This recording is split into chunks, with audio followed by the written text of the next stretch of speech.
Hey guys, welcome back to the channel. Today we are going to be heading out in my trusty Toyota Corolla, and we're going to be talking about what are the skills you need to be a good coach, teacher, or trainer. So stay tuned for today's video. Okay, so if you're going to be a good teacher or trainer, the first step you need to know is you need to know your basics. If you're any kind of a teacher, the most valuable thing that you can do for yourself and for your students or people that you coach is to learn the basics of whatever your craft is and then know it inside and out and be able to teach it really well. Knowing your basics and having them down will make anything advanced you do in the future or that your students do, it'll be like icing on the cake. There's nothing worse than rushing through something and getting to an advanced stage and then feeling like you don't really understand the basics of whatever it was that you learned. And then you have to relearn everything from the ground up. And in some ways, that can be the teaching experience for people who aren't taught the basics early on and are rushed through the more advanced techniques. The advanced techniques become harder for them to learn for this person versus somebody who just took their time and learned the basics really well. Okay, so step 2 is you need to learn how to be patient with people. You need to understand that most people that you teach or that you coach, they're going to be beginners. And unless you specifically say like you only take advanced students, then you're very likely going to deal with beginners. And beginners require an incredible amount of patience on your part as an instructor. So take your time with your students, appreciate what they are learning from you is brand new to them. Just take your time with them, show them the way to mastery with just patient guidance, and know that they'll get frustrated. And when they do, make sure just to reassure them that it's going to be okay and that they're going to get there. Okay, so step 3 in learning how to, in like the traits that make you a successful teacher, the third one is going to be knowing when to keep things exciting and when to keep things basic. So I call this throwing your students a bone. And sometimes students want to go faster than what's good for them and they're eager to learn. So sometimes it's good to just let them have a little bit of the fun that they want. Show them something fun or cool in whatever it is that you do.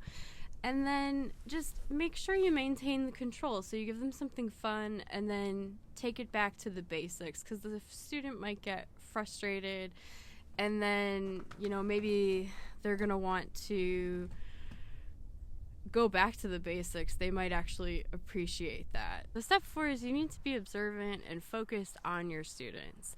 So trust me when I say sometimes that I've lost my focus with students. When you teach the same thing over and over and over again, you might start to get a little bit bored and you may find your mind drifting to other things while you're supposed to be paying attention to your students and what they are doing.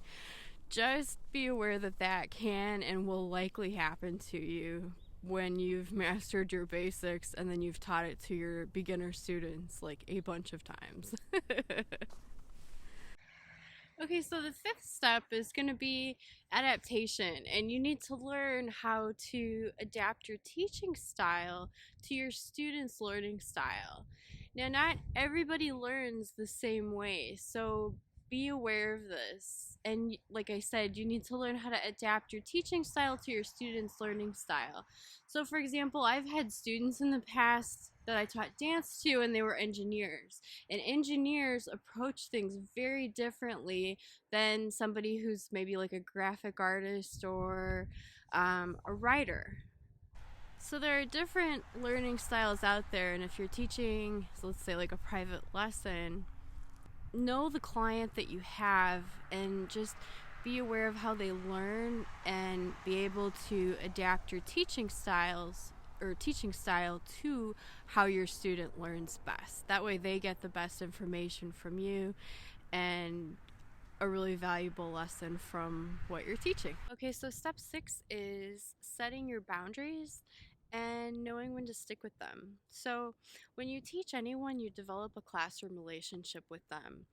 You might reference things in your personal life, and your student or students may start to feel like they know you, like they really know you, because you're working one on one or in a small group, and this creates a level of intimacy with people. So they start to feel like they might be your friend, or maybe even more than that, and they may start to drift over into the line where personal life and professional life meet. So let's say your student asks you if you want to go for a drink after a lesson, if you're there in person.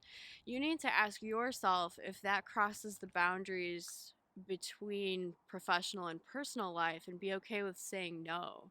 Students will respect the teacher when they set their boundaries, and if you need to say no, if you feel like they're crossing a line between the professional and personal relationship that you have with them, stick to your knowledge. There's a reason behind the advice, don't be friends with your students, and that phrase exists for a reason. Okay, so step 7 is you need to have your ego in check. So yes, confidence is a good thing, but showing off in front of your students isn't going to get you anywhere with them. And in fact, it might put them off and scare them a little bit. So whether it's using fancy lingo in your industry, or showing off to your clients at the gym by doing some big powerful movement, it's only going to make your students a little bit more afraid of you. And for anyone who's learning anything new, keep in mind that you as the instructor can be scary, and they are in a vulnerable place, and people want to deal with somebody who's approachable and friendly. So be kind to the people that you teach, and be knowledgeable and professional, but don't flex your muscles in front of them. Do it in a confident way. There's no need to flex your muscles and show off, but you can still present your information in a valuable, meaningful way. Okay, so our eighth and final step in traits you need to be a good teacher, or you need to be humble, and you need to be able to admit when you don't know the answers, and you need to know how to laugh at yourself when you make mistakes.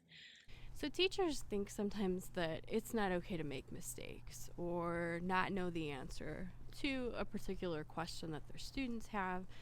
And in this case, messing something up and laughing at your own mistake, or admitting that you've made a mistake, it can make you so much more approachable in your students' eyes, and it makes you more of a human being to them, and it breaks down the barrier between you and them and makes communicating with them so much easier, because they see you as a human being and flawed, and they respect you more as a result of it. It's easier to connect with them versus